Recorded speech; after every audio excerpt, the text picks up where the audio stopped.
I'd like to start the discussion talking about partner program and partner program design.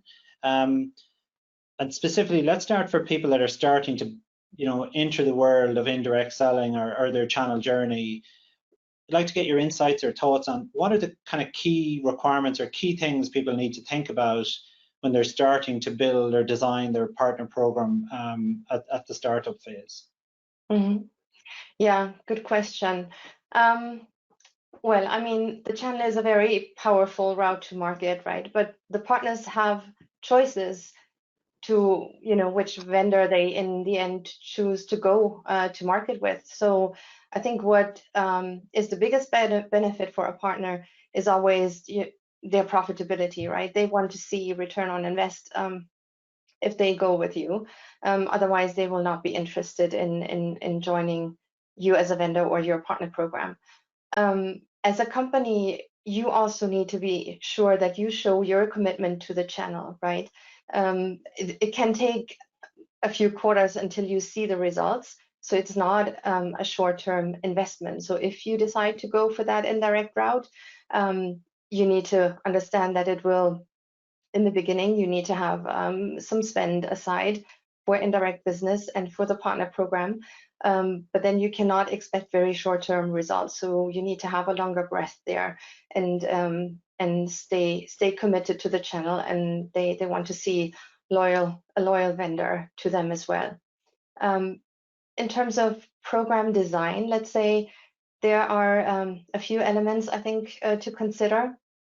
Again, key I think is the partner profitability. I mean, partners need margin, so you need to give them margin, and that's probably not the only thing. They also would expect some backend rebates, etc. You need to account for to be successful and motivating them to do what you want them to do and to sell.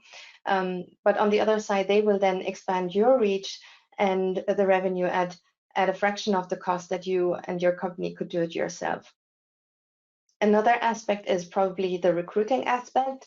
The clearer the picture is that you have from the ideal partner you want to onboard, the better that is, instead of just signing up partners for the sake of signing them up. In the end, you have probably a target focus reseller base that you want to onboard, and that's important.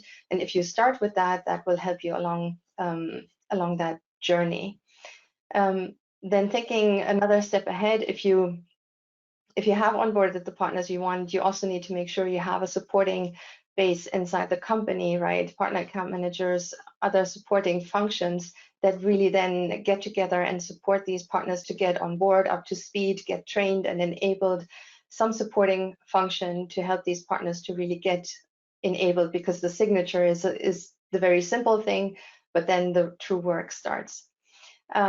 And then last but not least, of course, you need a good program and you need systems and processes in place to make sure it's easy for the partners to work with you. Yeah, and you always want to capture data so you can measure their performance in the end to justify your investment there. Yeah, I think. Yeah, no, that's great. Yeah, no, it's really great, Natalia, very insightful. I suppose, in summary, I think, I get lots of people come to me and they say things like, I'm starting my channel journey, and they're often almost a, one-person show. And one of the things you called it out there, I would often say to them, you have to have a channel organization to support partners. You can't, magically do it on your own. There's just too much work. Right. And often people fail, and then companies are very resistant to go back to the channel again because it didn't succeed the first time. And I think as well, you mentioned give it time. I think that's a really important point. People, don't have the patience sometimes. The channel I always think it takes a number of quarters to be successful. So yeah, just to really interesting input. I don't know, Balaji, anything you wanted to add to that? Any thoughts? I think, Natalia hit all the things that are important, right? Working backwards, the coverage model, the support model, the recruitment strategy, right? And obviously understanding the importance of profitability, because all of our partners run a business. They have a P&L, right? They care about their revenue. They care about their bottom line. So all of those things need to come into play when you're thinking about a program and design. Yeah, no, super. Yeah, again, I think kind of, that profitability can't be understated. And again, sometimes, I often get companies come to us and they're starting their channel journey and they'll say, well, I'm not, I can't give up that much margin. But you have to do that analysis. If you don't give it up, how can the partner be profitable? And I always say, in every good partnership, both people succeed. Otherwise, it's not a partnership.